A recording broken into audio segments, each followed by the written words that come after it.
The largest Hell's Angel in the group stepped forward and shoved a finger into Bruce Lee's chest, telling him he didn't look so tough in person, and before his hand could pull back, Bruce had already seized it, twisted his wrist downward, and dropped the massive biker to his knees like a puppet whose strings had been cut.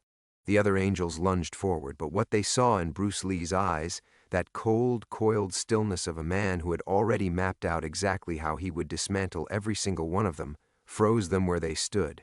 What happened in the next 60 seconds would become underground legend, a story whispered about for decades. The biggest biker in the room grabbed Bruce Lee by the collar of his shirt and shoved him backward into a jukebox so hard the needle scratched across the record and the whole bar went quiet. Bruce didn't stumble, he didn't fall. He caught his balance on the edge of that machine, and his eyes locked onto the man's throat with the kind of focus that makes predators freeze mid-charge. What happened in the next 45 seconds would become Los Angeles legend, a story whispered about for decades by martial artists, bikers, bartenders, and anyone who ever made the mistake of confusing a small man for a weak one. But let me back this up, because this story isn't just about a fight. It's about what happens when the most dangerous motorcycle gang in American history decided to test the one man on the planet they absolutely should not have tested. And I'm going to walk you through every single detail, because the truth of what went down that night is wilder than anything Hollywood ever put on screen. Believe me. It was 1968. Bruce Lee was not yet the global icon. He was building something. He'd been teaching martial arts in Los Angeles, had done a few TV spots, played Kato on the Green Hornet, and was starting to attract the attention of serious people in Hollywood. But here's the thing about Bruce in 1968. He wasn't famous the way you think of famous. He was known. He was talked about. Stuntmen whispered his name. Actors came to his private classes and left with bruises they couldn't explain to their wives. He was the guy behind the curtain, the secret weapon, the man people pointed to when they wanted to talk about what real fighting looked like versus what you saw in the movies. And one night, he walked into a bar in the San Fernando Valley with a friend, a stuntman named Bob Baker, who'd worked with him on the Green Hornet. They weren't looking for trouble. They were looking for a beer and a conversation about an upcoming project. The bar was a dive, dark wood, pool tables in the back, Creedence on the jukebox, the kind of place where the floor was sticky and nobody asked your name. What Bruce didn't know, what nobody told him, was that this particular bar had recently become an unofficial hangout for a chapter of the Hells Angels. Not the weekend warriors, not the guys who bought a Harley and a leather vest and played pretend. These were full-patch members, men who wore their colors with the kind of pride that came from violence and loyalty in equal measure. Now here's what nobody tells you about the Hells Angels in the late 60s. This was their peak. This was the era when Sonny Barger was building the Oakland chapter into a national force, when the Angels were running security at rock concerts and getting into wars with rival clubs across California. They were not subtle. They were not polite. And they did not like strangers walking into their spaces without an invitation. Bruce and Bob took a seat at the bar, ordered 2 beers. Bruce was wearing a simple black shirt, no jacket, and he sat with his back straight, feet flat on the floor, the way he always sat, ready, not paranoid, just ready. It was habit. The man treated every room he walked into the same way a chess player treats a board. He knew where the exits were. He knew where the weight in the room sat. He could feel it. 3 angels were playing pool in the back. 2 more were at a booth near the door. And one, the biggest of all of them, a man named Gary, who went by the road name Tiny because bikers think irony is hilarious. Tiny was leaning against the bar about 6 stools down, drinking whiskey and watching Bruce the way a dog watches a squirrel. Get this. Tiny was 6'3", 250 pounds, with forearms that looked like they'd been carved out of bridge cable. He had a beard down to his chest, a scar across his left eyebrow, and the kind of permanent scowl that suggested smiling might actually cause him physical pain. He'd done time in Folsom. He'd broken a man's jaw in a bar fight in Bakersfield 3 weeks earlier. And right now, in this moment, he was staring at a 5'7" Chinese man who weighed 140 pounds, and he was making a decision. The decision was stupid. Tiny pushed off the bar and walked over. He didn't say anything at first. He just stood behind Bruce, close enough that Bruce could feel the heat off his body. Bob Baker saw it happening and put his beer down slowly. Bruce didn't turn around. He took a sip of his drink, waited. "You're that karate guy," Tiny said. "Not a question, a statement. The way you'd say you're in my seat right before you throw the chair." Bruce set his glass down. "I don't do karate." "Whatever you do." Tiny leaned in closer. "It don't work on real men." "I swear this happened." Bruce Lee, the man who could do one-finger push-ups, who could strike so fast that cameras literally could not capture it at normal speed, who had spent his entire life turning the human body into the most efficient weapon on Earth. This man turned on his bar stool, looked up at a biker who outweighed him by over 100 pounds and said, "You might be right." Bob Baker nearly choked on his beer. The two angels at the booth sat up straighter. The three at the pool table stopped shooting and turned to watch. Because Bruce Lee had just done something nobody expected. He didn't flex. He didn't threaten. He didn't stand up. He gave ground. And in the world of men who resolve everything with fists, giving ground is either the smartest thing you can do or the last mistake you ever make. Tiny took it as weakness. Of course he did. "Yeah?" Tiny stepped closer, chest puffed, chin up. "Then what are you doing teaching people that garbage?" Bruce turned back to his drink. "Teaching people to protect themselves." "From what?" Tiny grabbed the back of Bruce's bar stool and spun it, forcing Bruce to face him. "From guys who actually know how to fight? You think your little kicks and fancy moves work against this?" He flexed, actually flexed. In a bar, at a stranger.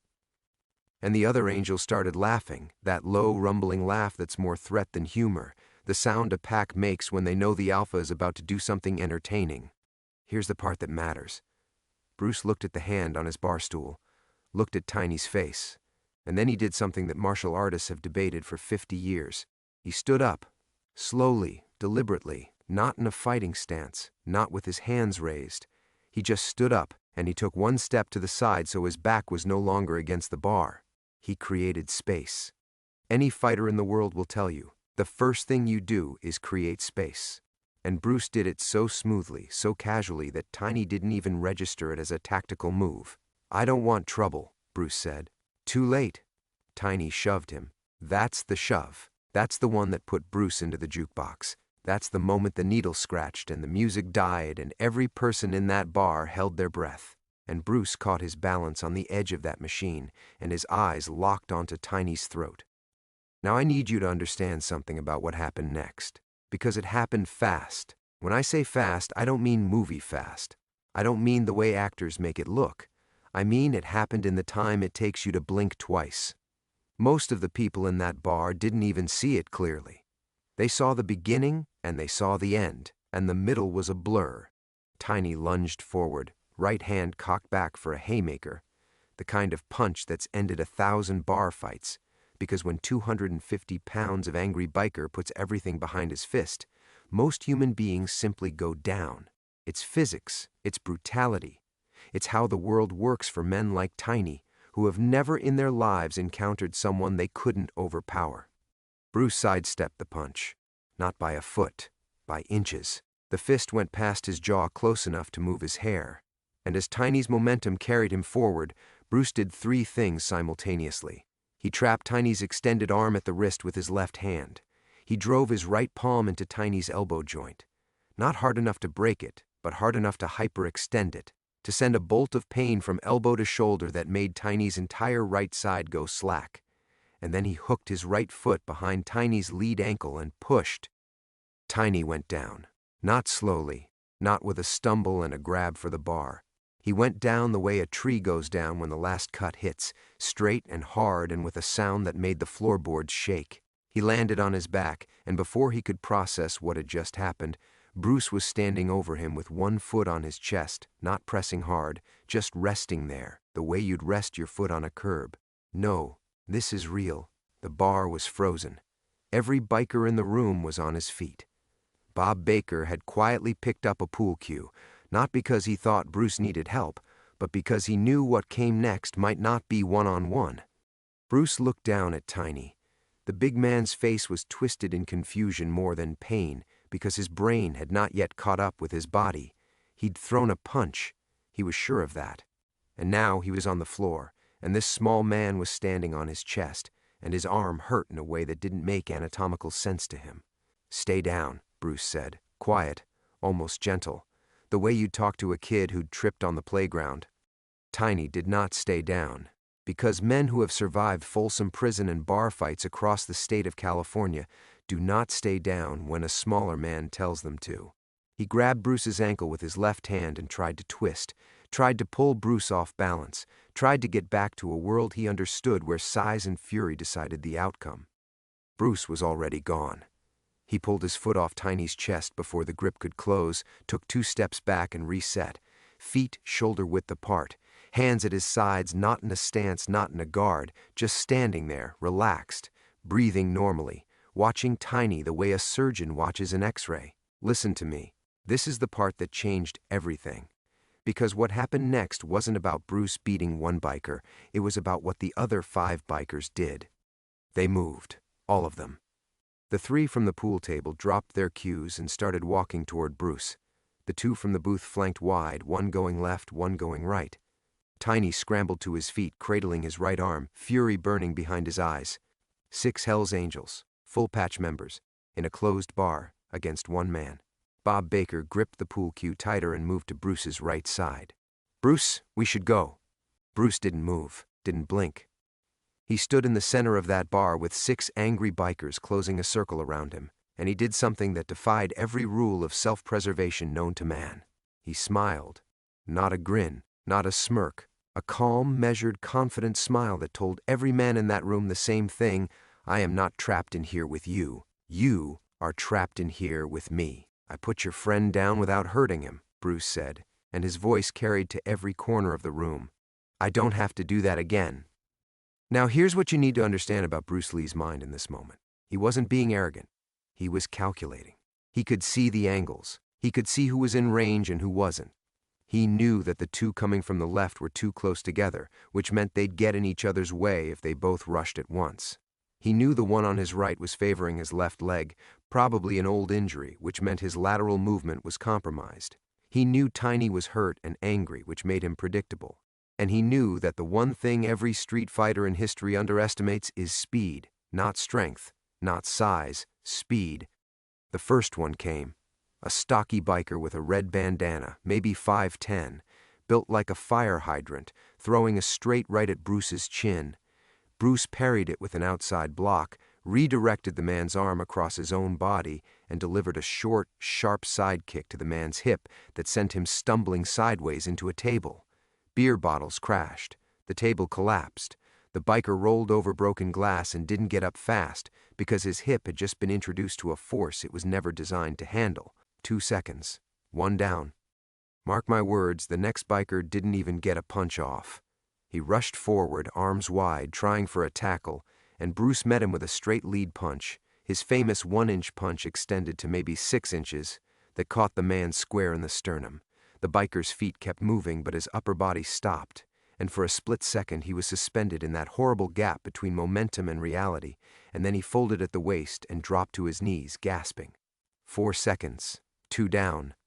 The third one was smarter. He grabbed a pool cue from the wall rack, broke it over his knee to create a jagged edge, and jabbed it at Bruce's midsection.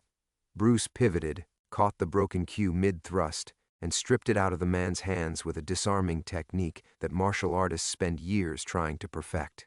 He did it the way you'd take a toy from a toddler, almost casually, almost bored, and then he threw the broken cue across the room where it clattered against the wall.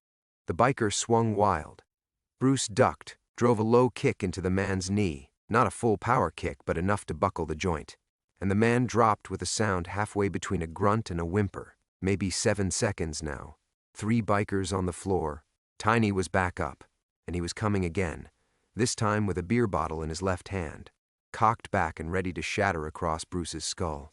But here's where something unexpected happened.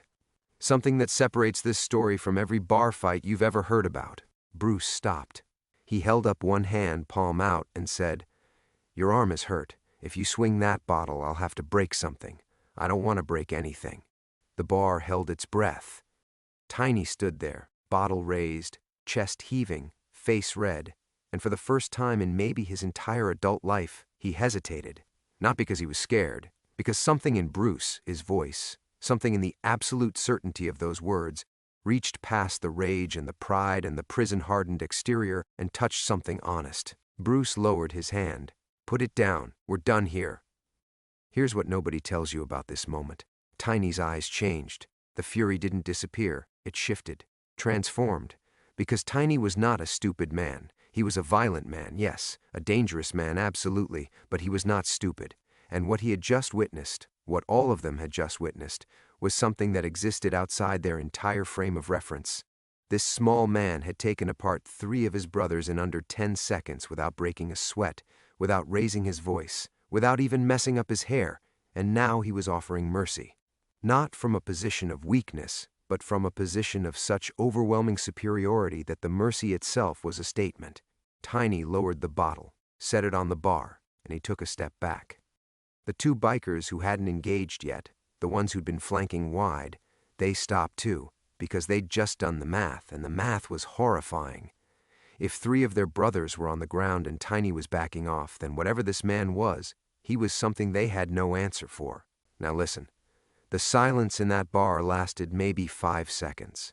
5 seconds where nobody moved, nobody spoke, and the only sounds were the groaning of the bikers on the floor and the faint hiss of the jukebox needle running against dead vinyl. And then Bruce Lee did the most Bruce Lee thing in the history of Bruce Lee things. He walked back to the bar, sat down on his stool, picked up his beer, and took a sip. Bob Baker stared at him. "You're insane." "I'm thirsty," Bruce said.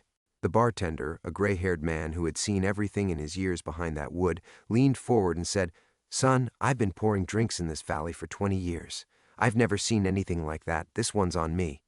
Bruce nodded. "Thank you." And here's the moment that turned this from a fight story into a legend.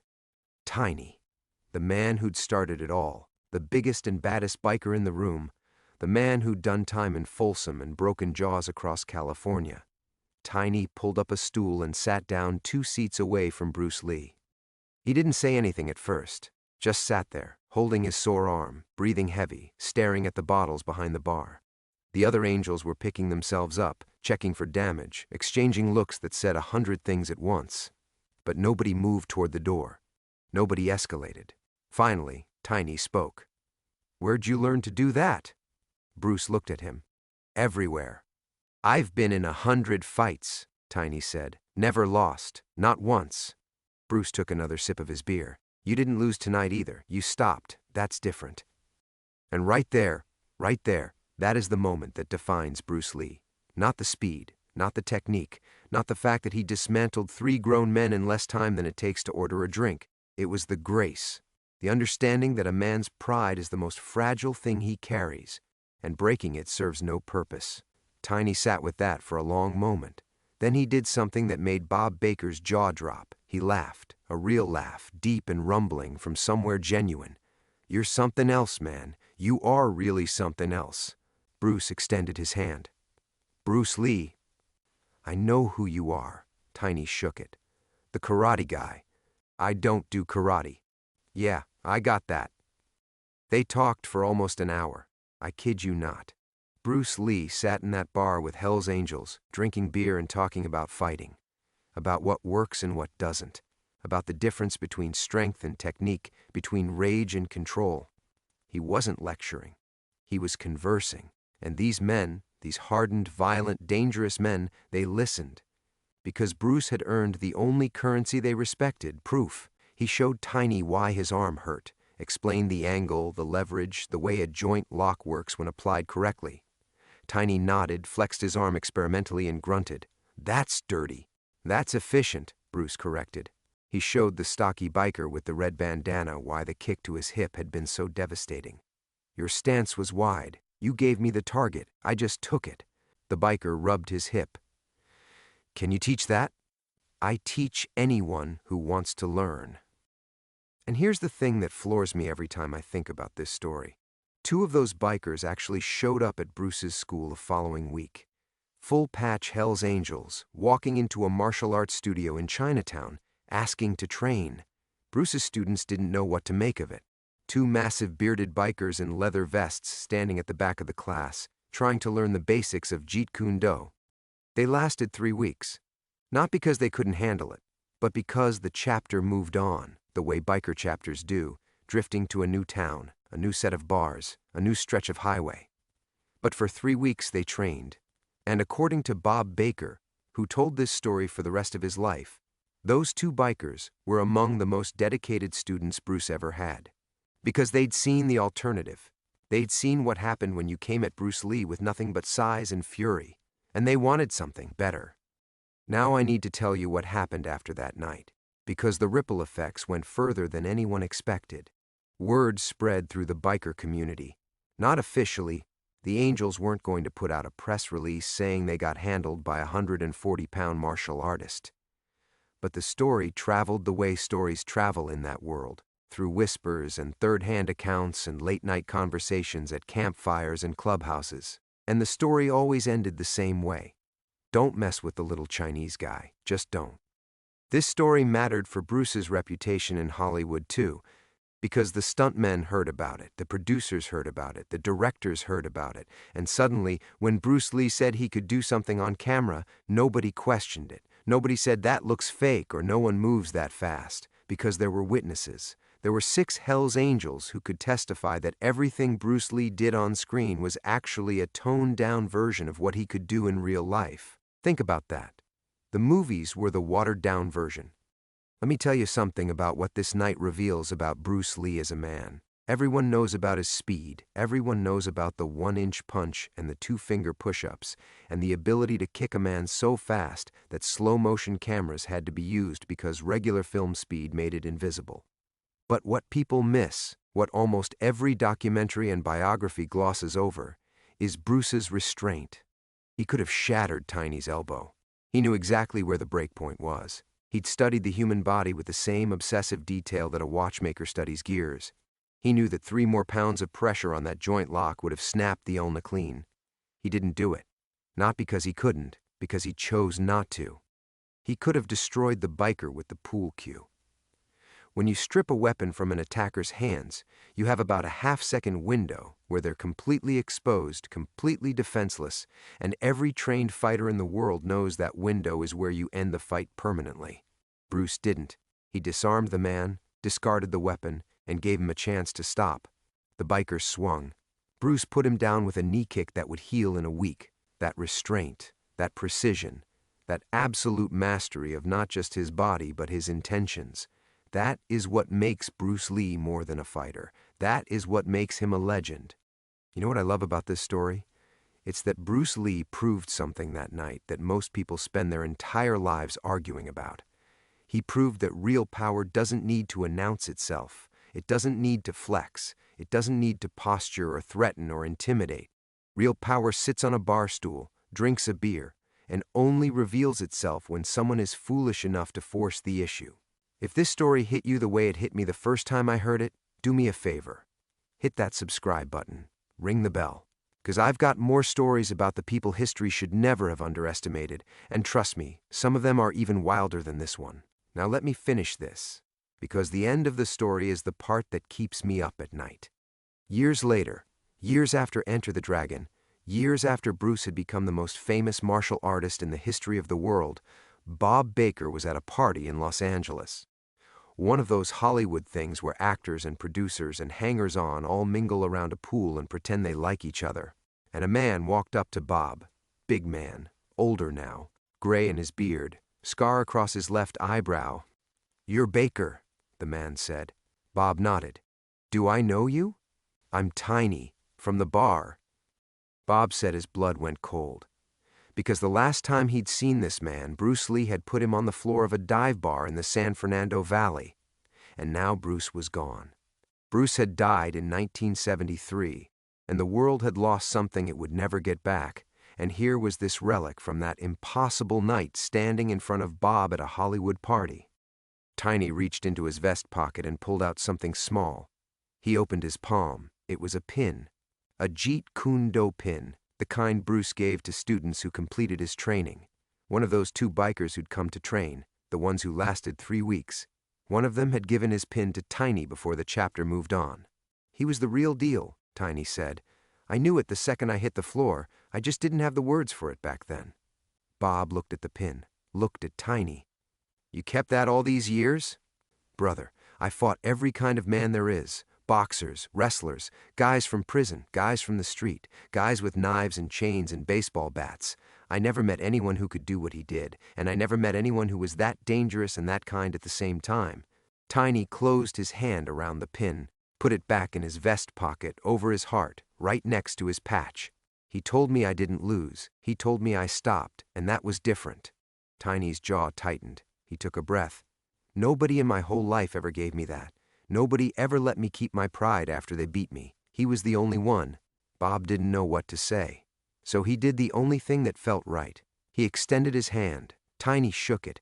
And then the big man turned and walked out of the party, into the Los Angeles night, carrying a small pin from a dead legend in his vest pocket. Bruce Lee never talked about that night in interviews. He never mentioned it in his writings. He never used it to promote himself or his schools. The story survived only because Bob Baker told it, and because the men who were there never forgot it. It lived in the margins of history, passed from mouth to mouth, growing and shrinking with each telling, but always keeping its core truth intact. A small man walked into a bar. The most dangerous gang in America tried to break him, and he broke nothing in return. Not their bones, not their pride, not even the momentum of their evening. He simply showed them what mastery looks like, and then he sat down and finished his beer. That's not a fight story. That's a Bruce Lee story. Be water, my friend. That's what Bruce always said. Water doesn't fight the rock. It doesn't argue with the mountain. It just flows around every obstacle, fills every gap, finds every weakness, and eventually, it wears the mountain down to nothing. On that night in 1968, in a dive bar in the San Fernando Valley, 6 Hell's Angels learned what it feels like to stand in front of water. And not a single one of them ever forgot it.